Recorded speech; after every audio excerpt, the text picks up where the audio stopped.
What is going on, beautiful people? Welcome to another episode of the Narcissistic Code. I'm your favorite self-aware narcissist, Mr. Lee Hammock, better known as Mental Healness across all social media platforms.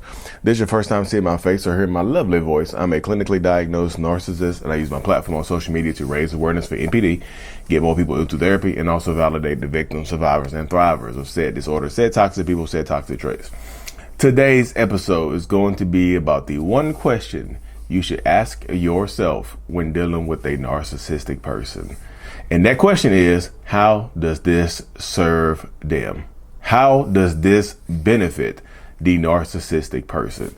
Because that question right there, y'all, can save you a lot of time, effort, and energy and help you when dealing with a narcissistic, toxic person. Before we hop into today's episode, I got to shout out the Self-Love Journal, which is available on Amazon, that is helping a lot of people. I'm so thankful for it. You can find it on Amazon at Lee Hammock Self-Love, or you'll search yourself. If y'all see, back to the, finally did my hair, so I'm fresh. So fresh hair, fresh energy, fresh episode. Let's get it. But yeah, y'all, this is typically how it goes when you're dealing with narcissistic people. Ask yourself this question. This question right here could help you communicate with narcissistic people to your benefit. It's not, Lee, it sounds like you're trying to teach us how to manipulate people. Welcome to Narcissistic Manipulation 101, guys. This is exactly what we're teaching you today. How to manipulate narcissists.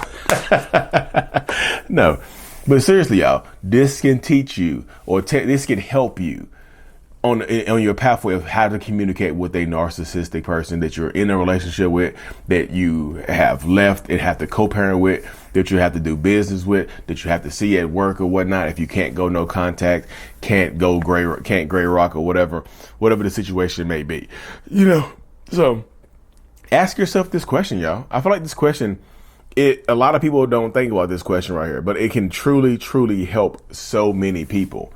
How does this benefit them? If you have a scenario or a situation that when you're dealing with a narcissist, ask yourself that question. Because as a narcissist, I'm asking myself that question. I'm asking myself that question, or some iteration of that question. I'm asking myself exactly that. How does this, doing this, saying this, being here, going there, giving you this, taking this away from you, how does this benefit me? So if I'm asking myself that question, you can ask yourself that question and it help.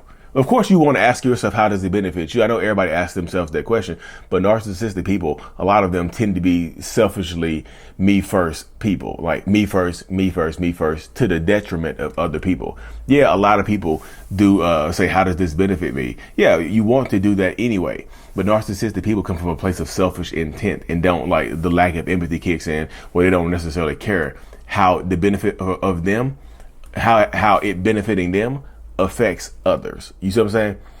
How this doing this, or whatever the situation is, how does this benefit me? I don't care how it affects others. You, on the other hand, who might have a higher level of empathy, a higher level of cognitive and emotional empathy, you might think that, okay, I have this right here. How does this benefit me? But without hurting the other person, without destroying the other person. I don't think most people would think like that. I could be wrong. You could think that, like, I want to destroy people too, Lee. So, if you want to destroy people, we might need to have another conversation. You see what I'm saying? But that's how it goes, though, y'all. Ask yourself that question right there, because a lot, like I said, just in my mind, when I'm dealing with you, or I'm dealing with somebody else, when I'm sharing somebody else's videos or whatever, I'm asking myself those questions, y'all. How does this benefit me? Now, I'm not very interested in destroying people anymore, unless I feel like they've done me wrong in some way, shape, or form. But a lot of narcissists are still interested in trying to, and how they don't care. A narcissistic person, y'all have heard me say this before, that a lot of narcissists tend to be like hurricanes. Like, we coming spinning off the coast of North Carolina. We are just spinning. We are destroying stuff in our path. We are leaving debris in our path. We are leaving wreckage and carnage in our path while we're spinning and destroying things. But, like, we're just a hurricane. That's just what we do. So ask yourself that question, y'all, because if you can learn how to, if you can, like, I always tell people to try to take a look at the book, How to Win Friends and Influence People, because narcissistic, you can do win-win situations. You can make If you know how to learn how to make the narcissistic person feel like they're winning, you can win. Even if they're losing, if you can butter it up to make it seem like they're winning, you said you can communicate with them better. You can get what you want from them by making them feel like they won. You mean, let's say you have a narcissistic person that just does not show up on time ever for pickups and drop-offs. You see what I'm saying? So instead, like say 10 o'clock works better for you, right? But 10 o'clock works better for you. So you say 9 or 9:30. Hey, which one works better for you, 9 or 9:30? Either one of them works better for me. So you've already set the scenario up right there in that situation. Like, how does this benefit me? But it also benefits them at the same time. You've given them options. You see what I'm saying? You making them feel like they're in control of the situation, right? Because they get to pick between two times. But you already know that they're going to be late either way. You already know that you're not going to be there. Like, you already know that they're not going to show up till 9:45. 10 o'clock anyway, or maybe a little after 10. You know they're going to be late. You have an average about a window between 30 minutes to an hour late. So you can you already know what time works better for you, but sometimes you have to make them feel like they're in control. Again, y'all, this is not manipulation. This is just how to communicate. This is how you have to communicate with some narcissistic people. You have to make them feel like they're winning in some way, shape, or form, or otherwise they're just going to feel like they're losing all the time. And narcissistic people, we want to win.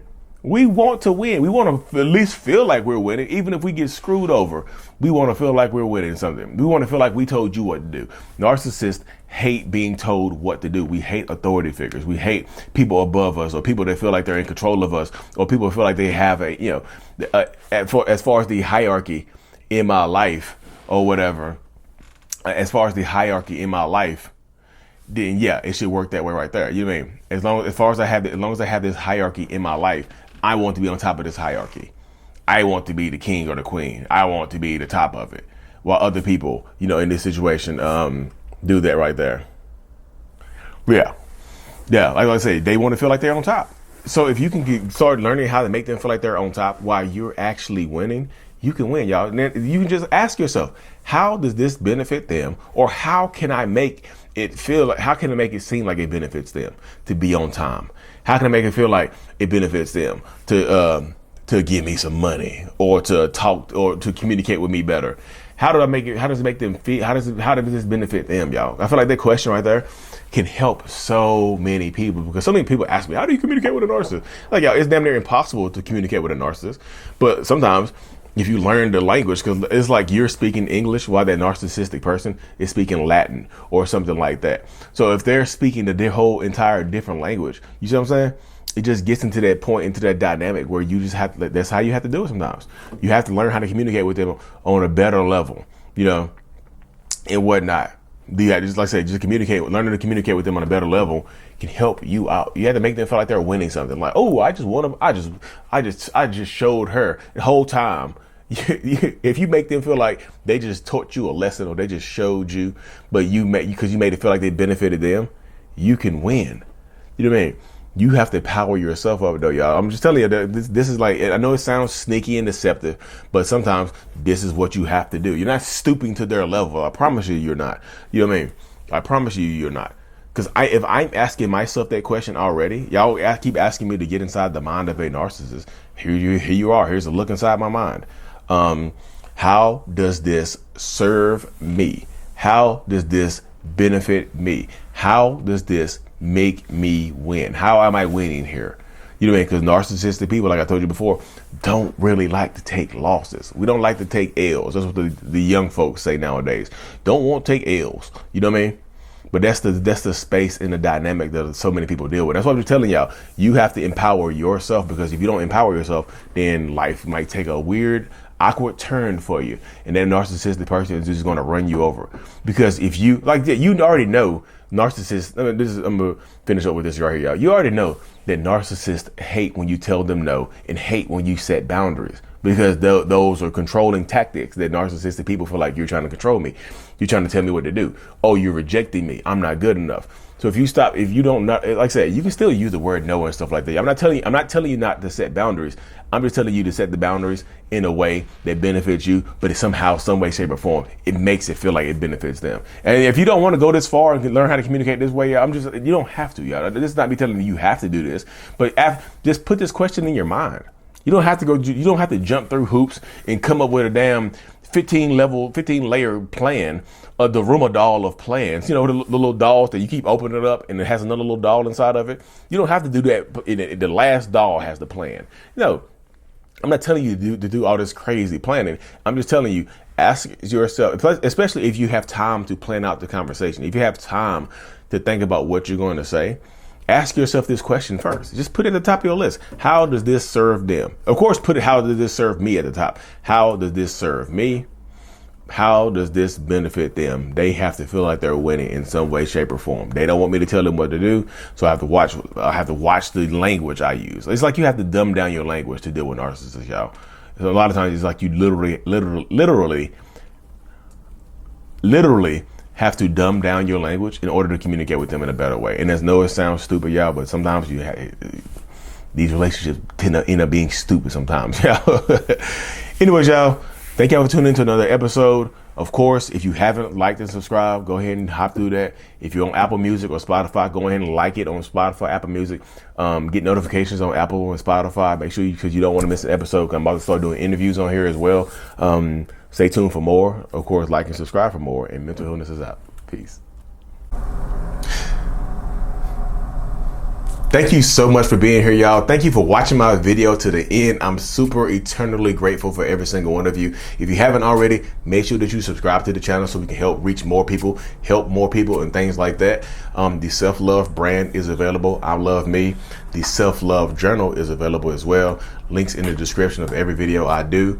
If you haven't already as well, look into joining the channel memberships for behind the scenes perks, priority responses to comments and things like that, y'all. Thank you so much for being here. See you next time. Oh, that was better.